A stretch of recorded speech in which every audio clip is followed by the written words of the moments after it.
fishing in the dark, lying on our back, just counting the stars where the cool grass grows.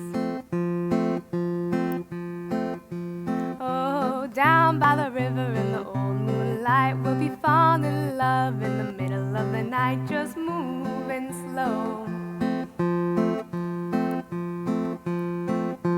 Staying the whole night through, feels so good to be with you. Thank you. Growing up, my family and I always listened to the song I just played, Fishing in the Dark. We listened to it at camping trips, wedding dances, and celebrations, and is one of the songs that we associate with good times and happiness.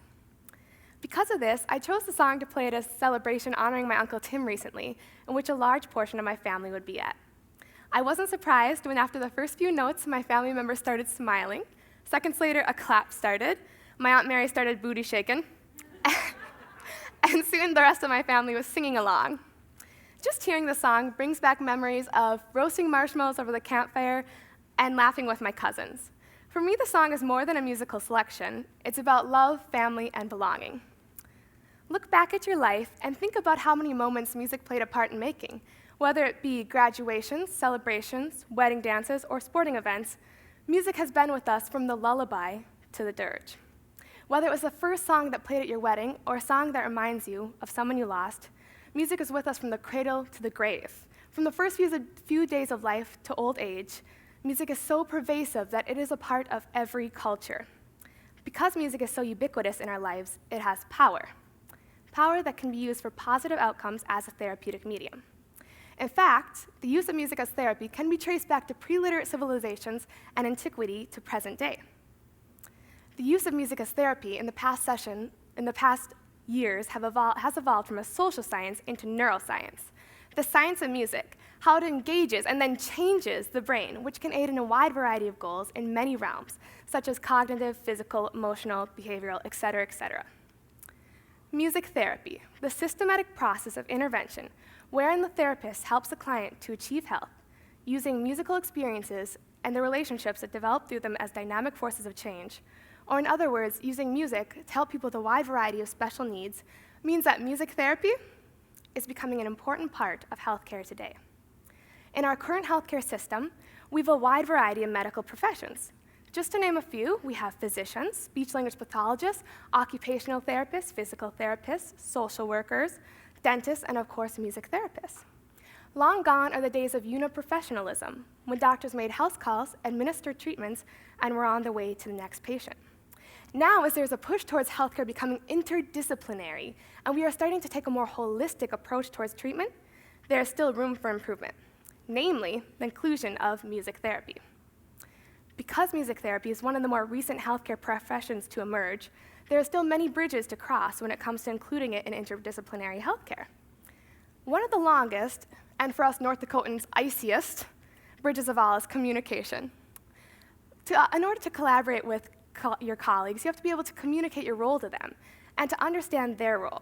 You have to be able to discuss your shared clients' needs with the same terminology, and most importantly, have respect for each other and each other's profession. I had the opportunity to collaborate with students training to become speech-language pathologists at a clinical practicum placement I had. And I want to tell you about an example of successful interprofessional education I was a part of called Toddler Language Circle, or TLC. So TLC is this group of about 6 children, all adorable, of course, who all have some form of language delay.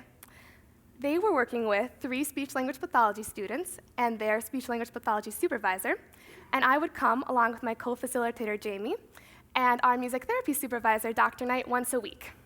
The idea was that we, the music therapy students, would address the goals that the SLP students had designed for their clients, but using music as a tool and motivator to do so. And I'm going to tell you, at first it was a little rocky because we just didn't know what to do with each other. We weren't used to the idea of working together. But as soon as the SLPs saw that we took their goals seriously, and we were able to adapt our music interventions to fit our shared clients' needs, and we saw that the SLPs were able and willing to help us model the behavior for the kids, a really beautiful working relationship blossomed. So an example of one of the adaptations that we would make in a session is changing a word in a song to a target word the SLPs had chosen. One of our first sessions, we were working on the word tiny with the kids. So I started singing the children's song, Roll Over. But instead of singing, there were 5 in the bed, and the little one said, I changed it to, there were 5 in the bed, and the tiny one said. After a few times of singing this, I made one simple change after the kids had learned the song and learned the words and actions. It went like this. There were 5 in the bed, and the one said. That allowed the kids to use the music as a prompt to practice saying the word, effectively reaching their goal of saying tiny. And they all did, and it was so exciting and profound. So now that I've told you about an example of collaboration between medical professions, I want to show you an example on stage. So I need someone to come on stage with me, and I promise it'll be fun. Any takers? Just you can use either these stairs or these stairs. Oh, terrific. I get to be the music therapist, and you'll act out the role of the patient. Hello, and I'm very sorry, but you just had a stroke.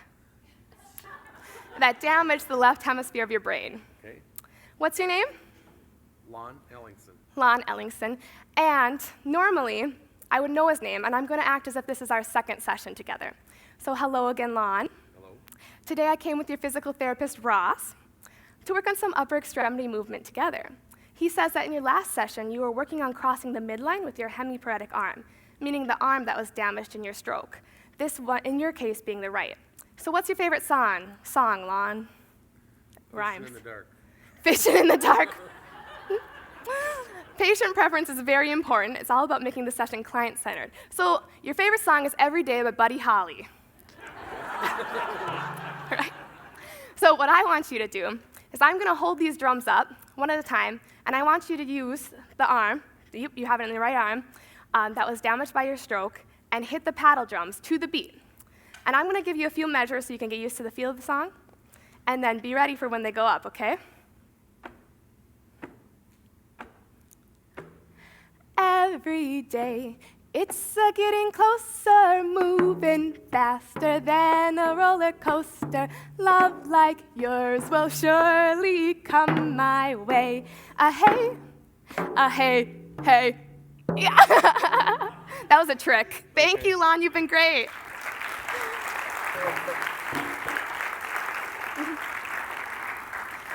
So, on a superficial level, it may look as if we're just having fun playing paddle drums together.